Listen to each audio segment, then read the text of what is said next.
no doubt. What do you think went wrong for him last year? Because, best results, beaten as Pilsen in the sprint. I actually looked back at last year's race before this recording, and I think it was that UAE Team Emirates ran out of firepower on the Poggio because they relied very heavily on Wellens to set the pace, which he is very good at doing, and he seems to be the last man for Pogacar. But what went wrong last time is that they used up a lot of their resources on the Cipressa, trying to soften up people's legs, which is a smart move, but it ended up meaning that Wellens was the only guy to pace the Poggio. And I feel like the pace started to die down just a little bit, and Poggi had to attack quite early, whereas I feel like they really needed another man there to either do a bit before Wellens and then hand over to him, and therefore Wellens could drop Pogacar off later and Poggi could maybe get a bit more of a gap, because he kind of had to attack and then he had to attack again, if you remember, and that's where he got a bit of separation, but Van der Poel closed him down. And then the problem is, of course, maybe it'll be the same way this year, is that Van der Poel might not even want to ride with him because he'll say, I've got,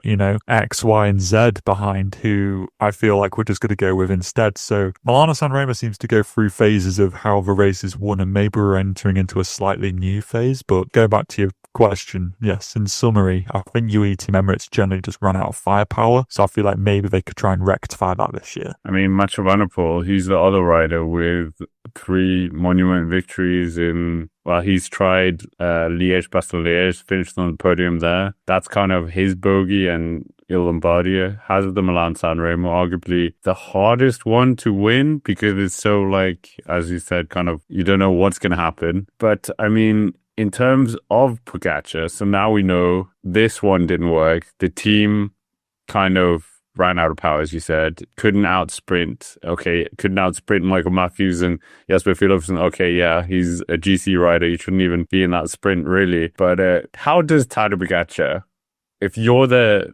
manager of UAE Team Emirates, how do you fabricate this win? You know that there's a Jasper Philipsen in here. You know that there's a Mathieu van der Poel ready to kind of pounce on anything that moves on the Poggio and will mark you all the way down the other side of the Poggio as well. It's really tricky. I think that for Poggi to win, a lot of things have to go right in a pretty sequential order. Like, firstly, they have to be able to set enough of the pace on the Cipressa, which is going to put some people into difficulty. Even if it doesn't drop them, it's going to make their legs hurt. Mainly the sprinter types who managed to make it over the Poggio last year, you need to be able to try and null their legs a little bit. And then going into the Poggio, just setting a super hard pace and then just attacking off the back of that. Maybe even going so far as to trying to be really smart as to how you attack, in that maybe doing it a bit like in a sprint lead out. You see a sprinter, like their lead out will kind of sprint against a barrier and then leave them a slight gap just to go through. Maybe even something as savvy as that to try and break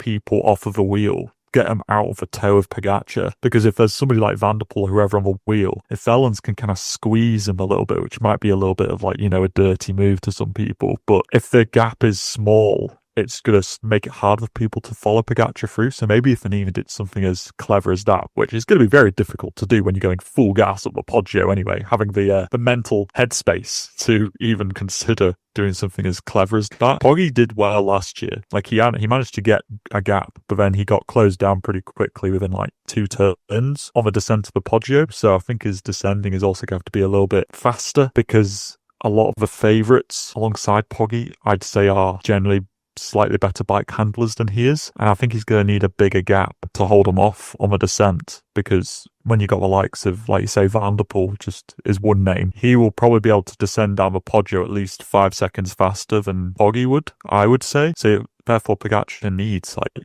10 seconds over top of the Poggio. So there's kind of like a few things which really need to go right, I think, for Pogacar to win this race. I mean, so are we completely taking out of the realm of possibility to do a Tadej Pogacar World Championship Strade Bianche, attack from 100 kilometers out, have Miguel Biel in the morning breakaway, he drops back, paces him to the suppressor, and then he can keep it all the way? Whoa, I mean, imagine if that happened, that would be an absolute genius move. It's not out of the question. Like, imagine if UAE did put somebody in the break. I would really put the cat amongst the pigeons, but part of me also thinks that Alpecin wouldn't. Like, there's a lot of flat ground where the likes of Alpecin or Lidl Trek or whoever it may be would see what's going on and close that down. I don't think a UAE rider would be allowed him a break. And even if Poggy did attack from long, I just think that he'd blow himself up trying to do that, because he'd just get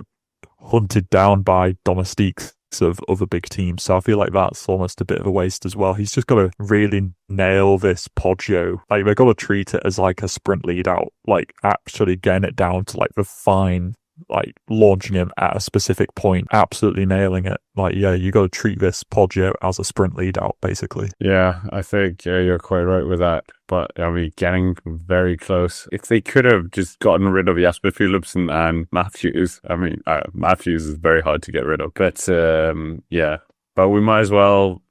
We alluded to it a bit. What's his biggest threats in terms of 2025? We talked about Jasper Philipsen. Well, he hasn't looked. He won kind of Brussels Kern. Mathieu van der Poel won La Semaine. So maybe they could do like a decoy and be like, oh, it's Mathieu van der Poel this year. And Milan has talked about this race as well. Mads Pedersen desperately wants to win this race, but didn't look that fast in Paris-Nice compared to some of the other sprinters. Yeah, I agree with you that his biggest threat comes from the duo of Alpecin de Koenig, Philipsen and Van der Poel, and the Lidl-Trek duo of Pedersen and Milan. And dare I even say Stuyven could be in there as well. Because even if Poggy got off of the descent of a Poggio with a gap, that means that you've still got Van der Poel, Stuyven, and maybe even Pedersen working to bring him back. So it's not even that if Pogačar gets a gap on the Poggio, it's not a certainty that that's automatically a win if he's solo, because he might still get hunted down off of the descent or on the descent and on the flat bit into San Remo. So I think that's his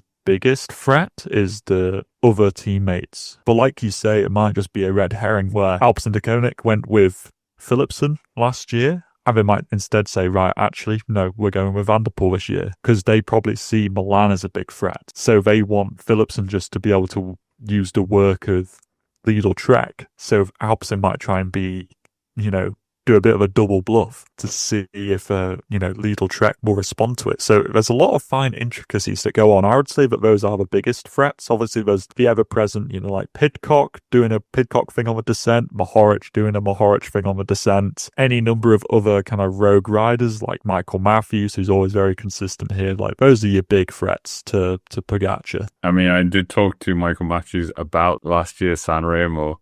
And you know how for us, it's like you talk about the race and he was like, oh yeah, that was close. That was a bit of a heartbreak for him, how close he came to a monument. I don't know what it is with these Australian sprinters, but they've not got good luck in Milan-San Remo.